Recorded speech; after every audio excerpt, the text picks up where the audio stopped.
Potty training can be a challenge on the best of days. I mean, think about it, you are intentionally trying to break a child's lifelong habit of doing his business wherever he pleases. Going with the flow, and, no, that's not a metaphor, is something that he has done multiple times a day, literally every single day of his life. So breaking that habit can be tough to get right.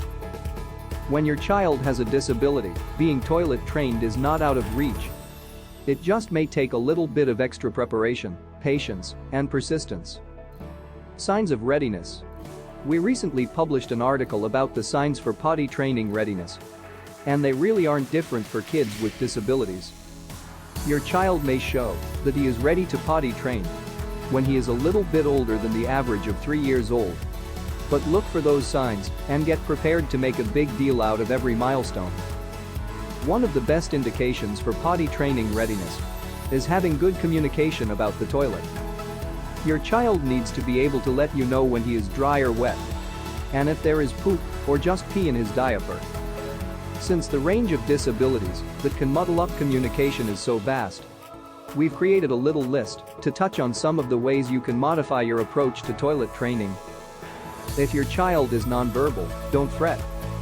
There are some tried and true ways to approach potty training, even when conventional communication isn't possible. Ways to adapt. Physical. Certain physical disabilities can leave you wondering just how toilet training will work. Wheelchairs, crutches, and sensitive or painful parts of the body can make it difficult to get to the toilet, much less use it successfully. You may want to ask your pediatrician for some specific pointers before you start the potty training process. But you're definitely going to want to approach the toilet with some critical thinking. Start by having your child work through the motions in various dry run settings. Begin by practicing getting on and off the toilet fully clothed.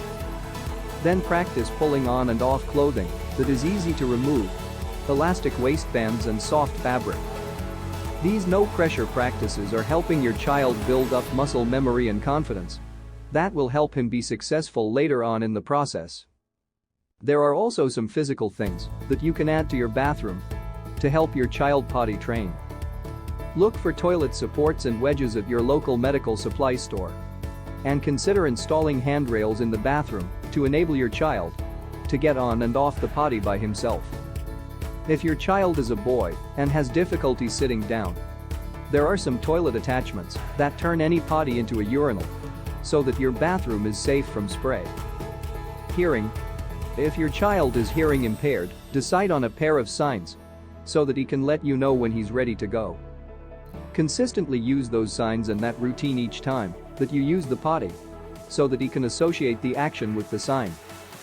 Not being able to hear the sounds of toileting in all of their various forms can make it harder for your child to associate the sounds and sensations with the potty. But just keep being patient and consistent. It might also help to use picture cards of each of the steps of going to the potty. Autism spectrum.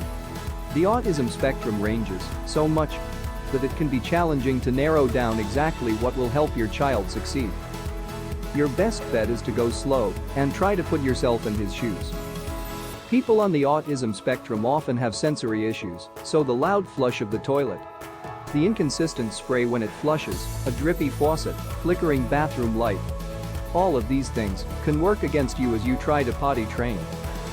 Start by making sure that your bathroom is a comfortable place for your child to be, and then work from there. You may not even want to start in the bathroom.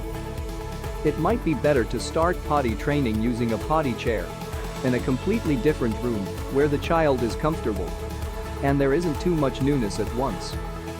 If your child is afraid of the sound of the potty, practice flushing when no one has even gone to the bathroom. By separating and normalizing each stage independently, you aren't making too many changes at once, which can help improve your chance of success. Vision. Vision impairments are tricky, but definitely not impossible. Take your child on tours of the bathroom by helping their hands feel out the space and have the hand soap readily available afterward. Since they can't see you or an older sibling using the toilet, you might want to practice each of the steps and let their hands feel as you unbuckle, unbutton or unzip. Then, they can help you listen for the various sounds. Finally, allow their hands to flush, wash, and dry alongside you. There are also about 1 million different potty training chairs and seats on the market. But one to look for that can help your child with a vision impairment is one that incorporates sounds. Some potty chairs play a tune whenever poop or pee is present and even make flushing sounds like a real potty. The auditory element can help your child make the necessary associations to be successful. Nonverbal. Some children are nonverbal, so it's hard to know what they know and what they want. As you approach potty training, you're going to have to be systematic. Take good records of your child's schedule and plan your potty training sessions around his existing schedule. Use picture charts consistently and consider incorporating sign language if your child has used other signs before. Sometimes potty training becomes more of a learned behavior based on consistent schedules instead of understanding bodily functions, and that's okay. Incontinence. Some medication can cause incontinence or constipation, which can delay potty training. Additionally, some children may develop constipation if potty training is too stressful for them. If your child falls into any of these categories, be sure to give them a lot of fiber and water while actively potty training, and keep your language positive and encouraging. Tune in next time for some more tips and tools for making your potty training experience victorious.